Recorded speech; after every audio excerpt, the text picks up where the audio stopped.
மலேசியாவில் தொழில் புரிந்து வந்த இளைஞர் ஒருவர் தாக்கி கொலை செய்யப்பட்டுள்ள சம்பவம் தொடர்பிலான தகவல்கள் 5 மாதங்களுக்கு பின்னர் வெளியாகியுள்ளது.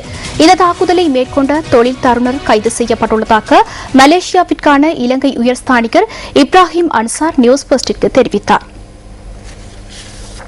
கலிவில போக்விட்டிய பகுதியைச் சேர்ந்த 26 வயதான முகமது சஃப்ரின் என்ற இளைஞன் 2013ஆம் ஆண்டு தொழில் நிமித்தம் மலேசியாவுக்கு சென்றுள்ளார். அவர் இறுதியாக மலேசியாவில் வாகனம் கழுவும் இடம் ஒன்றில் தொழில் புரிந்துள்ளார். வாகனம் கழுவும் பொழுது வாகனம் ஒன்றுக்கு ஏற்பட்ட சிறிய சேதம் ஒன்றினால் அவருக்கு உயிர் துறக்க வேண்டி ஏற்பட்டது.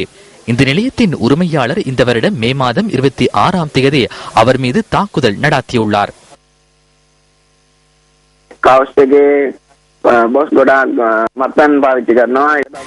இந்த கார் கழுவும் இடத்தில் உரிமையாளர் அதிகளவில் மதுபானம் அருந்துவார். ஒரு நாள் சஃப்ரினை வருமாறு கூறினார். வாகனம் ஒன்று விபத்துக்குள்ளான சம்பவம் ஒன்று தொடர்பில் வினவினார். எனினும் சஃப்ரின் அது குறித்து மன்னிப்பு கோரினார். எனினும் உரிமையாளர் அதிக மதுபோதையில் இருந்தமையினால் மன்னிப்பு வழங்கவில்லை. அதன் பின்னர் அவர் சஃப்ரினை தாக்கினார். காலை 6 மணியிலிருந்து மதியம் 11 அல்லது 12 மணி வரை அறையொன்றில் வைத்து தாக்கினார். அடுத்த நாள் காலையிலேயே அவரை எம்மால் காண முடிந்தது. அதன் பின்னர் அவருக்கு சாப்பிட கொடுத்தோம். 2 நாட்களுக்கு பின்னர் மீண்டும் வேலைக்கு வந்த போது உரிமையாளர் மீண்டும் தாக்கினார். இந்த சம்பவம் தொடர்பில் 2-3 தடவை போலீசாருக்கு அறிவித்தேன். போலீசார் எந்த நடவடிக்கையும் எடுக்கவில்லை. சஃப்ரினை வைத்தியசாலைக்கு அழைத்து செல்ல முற்பட்ட போது உரிமையாளர் அதற்கு இடமளிக்கவில்லை. அவ்வாறு செய்தால் எம்மையும் கொலை செய்வதாக அச்சுறுத்தினார். எனவே எம்மால் எதனையும் செய்ய முடியவில்லை. மறுநாள் காலை 9:30 அளவில் அவர் சுகையீனமுற்று காணப்பட்ட நிலையில் கதிரை ஒன்றில் அமர்த்திய போது அவரினால் மூச்செடுக்க முடியவில்லை. அதன் போது அவரை புகைப்படம் எடுத்தேன். உயர்கல்வி கற்கும் தனது தங்கையின் செலவுகளுக்காகவே சஃப்ரின் வெளிநாடு சென்றுள்ளார். எனினும் சஃப்ரின் தொடர்பிலான தகவல்களை கூட அறிந்து கொள்ள முடியவில்லை என அவரது பெற்றோர்கள் கவலை தெரிவிக்கின்றனர். எங்கள் அம்மா மலேசியாவில் போயிட்டு ஒரு 4 மாதம் மட்டுக்கு சந்தி நேரத்தை அனுப்பவும் இல்லை. 4 மாதம் மட்டும் கோலாய் ஒன்றும் இல்லை. வேலைக்கு போன நேரம் எங்களுக்கு சம்பாதிச்சுதான் இருக்கு. எங்களுக்கு கொஞ்சம் கஷ்டமா இருக்குது. புள்ள படிக்குது, எனக்கு ஜோம் இல்லை. அது கஷ்டத்துக்காக வேண்டி நான் போயிட்டு என்னமா தேடிக்கொண்டு வரேன்னு சொல்லிட்டு போனதான் இப்படி நடந்தது. நான் மினிஸ்ட்ரிக்கு போனேன். மகன் 5 மாசமாக போகுது. இப்ப ஒன்றுமே செய்தி இல்லை, டெலிபோனும் இல்லை, என்னத்தையோ தெரியாதுன்னு சொல்லி பார்க்க போன நேரம் தான் இது அவங்க போட்டோவுக்கு வந்து காட்டினாங்க. மவுத்தாயின போட்டோவுக்கு வந்து காட்டினாங்க. இந்த சம்பவம் தொடர்பில் மலேசியாவுக்கான இலங்கை உயர்ஸ்தானிகர் இப்ராஹிம் அன்சாரிடம் நியூஸ் ஃபர்ஸ்ட் வினவியது. உண்மையில் இந்த இளைஞரின் சம்பவம் தொடர்பில் நீங்கள் எடுத்திருக்க நடவடிக்கைகள் என்ன? முதலாக 3 மாதத்துக்கு முன்பு எங்களுக்கு ஒரு அனாமதேய நோட் ஒன்று வந்தது. சிங்களத்தில் எழுதப்பட்ட நோட் ஒன்று.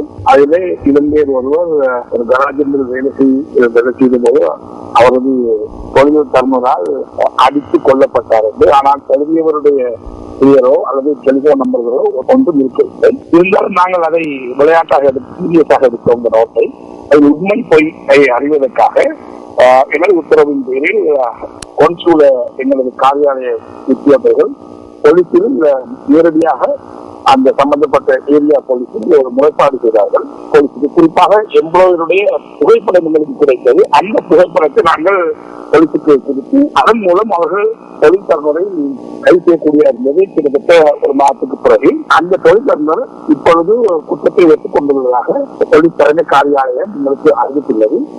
செய்து அவருடைய உடம்பை துண்டாக இப்பொழுது அந்த உடம்பு மிகவும் அழுகிய நிலையில் அடையாளம் காணப்பட முடியாத நிலையாகவும் டிஎன்ஏ டெஸ்ட் மூலம் கண்டுகொள்ள முடியும் என்று அவர்கள் கூறினார்.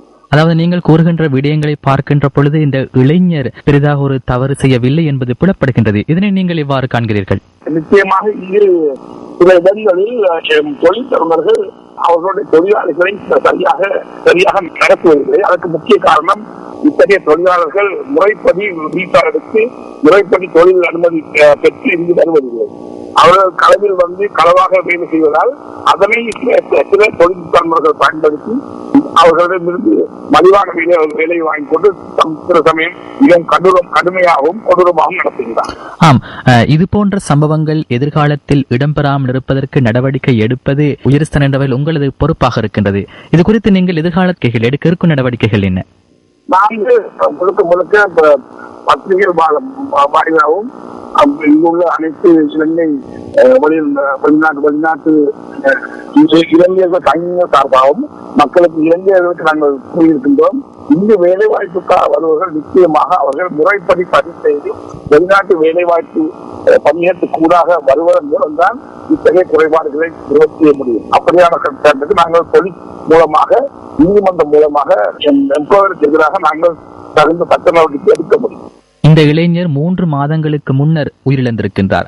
ஆனால் அவருடைய குடும்பத்திற்கு கடந்த வெள்ளிக்கிழமை தான் அறிவிக்கப்பட்டிருக்கின்றது. இந்த தாமதத்துக்கான காரணம் என்ன?